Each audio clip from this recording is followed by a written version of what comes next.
वर्धा जिले में एसटी आरक्षण की मांग को लेकर धनगर समाज अब सड़कों पर उतर चुका है। जिले में 22 सितंबर को धनगर समाज के सैकड़ों लोगों ने जोरदार प्रदर्शन करते हुए जिला कलेक्टर कार्यालय का घेराव किया।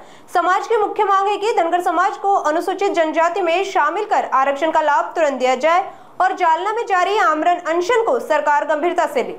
आंदोलनकारियों ने चेतावनी दी है कि अगर जल्द निर्णय नहीं लिया गया तो आंदोलन और तेज किया जाएगा।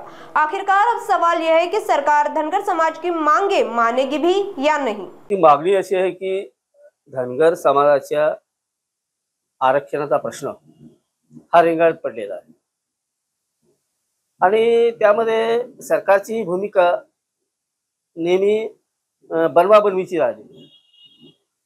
हा प्रश्न गेल्या 40 वर्षापासूनचा आहे।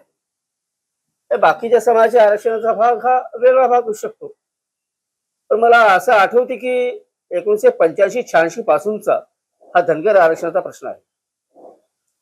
त्यानंतर हा प्रश्न सोडत असताना 89-90 मध्ये धनगर समाजाला भटक्या जमातीचं आरक्षण मिळालं, पण त्यांचा जो मूळ जो प्रश्न होता, मागणी ही तेव्हापासूनची आहे, ती तशीच राहिली काय।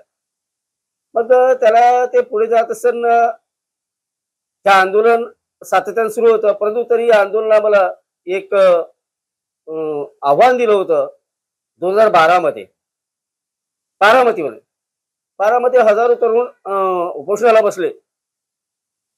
तेव्हा त्यावेळेचे तत्कालीन विरोधी पक्षनेता देवेंद्र फडणवीस यांनी ते उपोषण सोडवलं आणि त्यांनी त्या सगळ्या समाजाच्या तरुणांना आश्वासन दिले की आमचं सरकार महाराष्ट्रामध्ये सत्तेवर येऊ द्या, तुम्हाला आरक्षण हे 100% मिळेल, कारण आम्ही अधिवेशनामध्ये तसा ठराव पारित करून घेऊ आणि मंत्रिमंडळाच्या पहिल्याच बैठकीमध्ये आरक्षण देऊ। त्यानंतर 2014 मध्ये सरकार आलं भाजपचं, केंद्रामध्ये भाजपचं सरकार आलं। देशाचे पंतप्रधान सोलापूरला बोलले होते की धनगर समाजाच्या आरक्षणाचा प्रश्न हा महत्वाचा प्रश्न आहे, हा चिघळत ठेवलाय काँग्रेसने। तसं होता होता मग नंतर काय झालं की प्रत्येक वेळेला मग आश्वासन मग ती कोणती 30 नावाची कमिटी आणली, तिने आरक्षणाच्या संदर्भात सर्वेक्षण केलं आणि त्याच्यामध्ये कसं आहे की ते आरक्षण काही मिळालं नाही। नेमकं त्यावेळेला काय झालं म्हणजे 18-19 पासून मराठा आरक्षणाचा प्रश्न समोर आला, तो प्रश्न रेंगाळत गेला।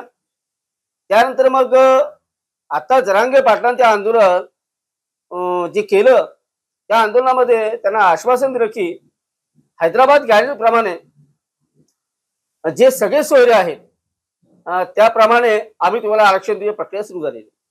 आणि म्हणून बोराडे नावाचा जो तरुण आहे, तो तरुण जालन्याला 6 दिवसापूर्वी उपोषणाला बसलाय।